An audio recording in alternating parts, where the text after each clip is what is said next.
শাকিব খানের জন্যে সাকিবিয়ানরাই যথেষ্ট প্রমোশনের জন্য। না, না, না। এবারে এটা বলার কোনো দরকার নেই। কারণ সাকিবিয়ানরা প্রত্যেকবার খুব যত্ন নিয়ে মেগাস্টারের প্রমোশন করে। সেটাই খুব স্বাভাবিক বিষয় নয় কি? তারা মেগাস্টারকে পছন্দ করে, তারা ভালোবাসে মেগাস্টার শাকিব খানকে। তারা যদি প্রমোশন না করে তাহলে তো হবেই না। তো তারা তো প্রমোশন করবেই, খুব স্বাভাবিক বিষয়। কিন্তু এখানে একটা বলার কিন্তু আছে। কীরকম কিন্তু আছে? বন্ধুরা, এখানে রকস্টারের হাইপ দিনে, দিনে বেড়েই যাচ্ছে। এখানে মেগাস্টার শাকিব খানের সাকিবিয়ান বাহিনী কিন্তু অলওয়েজ প্রমোশন করছে। সেটা প্রিন্সের সময়ও করেছে সাকিবিয়ান বাহিনী। সাকিবিয়ান বাহিনী যে কোনো শাকিব খানের সিনেমা এলে তারা কিন্তু প্রমোট করে। কিন্তু মজার বিষয় হচ্ছে টিমটাও কিন্তু খুব সলিড। টিমটাও কিন্তু ভালো করে প্রমোট করছে। এটা দেখেও ভালো লাগছে, ভেবেও ভালো লাগছে। যাই হোক, রকস্টারের হাইপ দিন, দিন বেড়েই যাচ্ছে।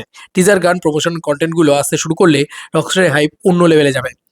এটা এখনই পরিষ্কার বোঝা যাচ্ছে। গল্প মেকিং যদি ঠিকঠাক থাকে, এই ছবি কতগুলো রেকর্ড করবে এটা শিওর। তো অলরেডি সাকিবিয়ানরা যে ক্রেজি প্রমোশন করতে শুরু করে দিয়েছে, সেও কিন্তু একটা দেখার মতন বিষয়। এটা অলরেডি শুরু হয়ে গিয়েছে। Crazy, crazy, crazy, crazy, crazy promotion করা। এটা দারুণ বিষয়। সাকিবিয়ানরা অলওয়েজ শাকিব খানের জন্য জান লড়িয়ে দিতে রাজি আছে। এটা আমি দেখেছি। তুমি বলো না এত খারাপ ছবি প্রিন্স, মানে আমি ছবি তো দেখিনি, কিন্তু টিজারটা কি লেভেলের খারাপ ছিল। ঠিক আছে, বাদবাকি গানগুলো যে খুব এক্সট্রাঅর্ডিনারি তা নয়। তো সেরকম একটা পরিস্থিতিতেও সাকিবিয়ানরা কি লেভেলে সাপোর্ট করেছে। ছবিটা সিঙ্গেল স্ক্রিনে ভাই প্রথম 4টে সপ্তাহ ভালো ব্যবসা করেছে। আরে ছাড়, 4টে সপ্তাহ, 2টো সপ্তাহ হল ভরিয়ে লোকে দেখেছে। বিকজ অফ শাকিব খান।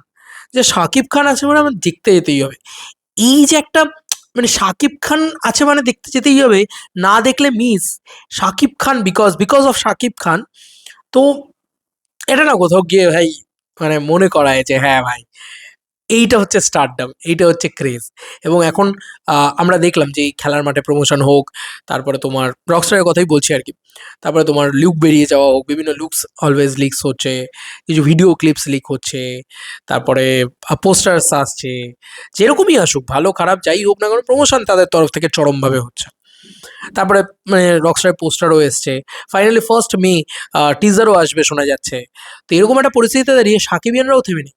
ভাই চলো ভাই, আমরাও পোস্টার বানাবো এবং পোস্টার নিয়ে দাঁড়িয়ে পড়বো। এবং কোথাও গিয়ে তুমি আমাকে বলো তো, এই ভিডিওর ভিতরে আমরা কি দেখতে, সরি এই ছবির ভিতরে আমরা কি দেখতে পাচ্ছি?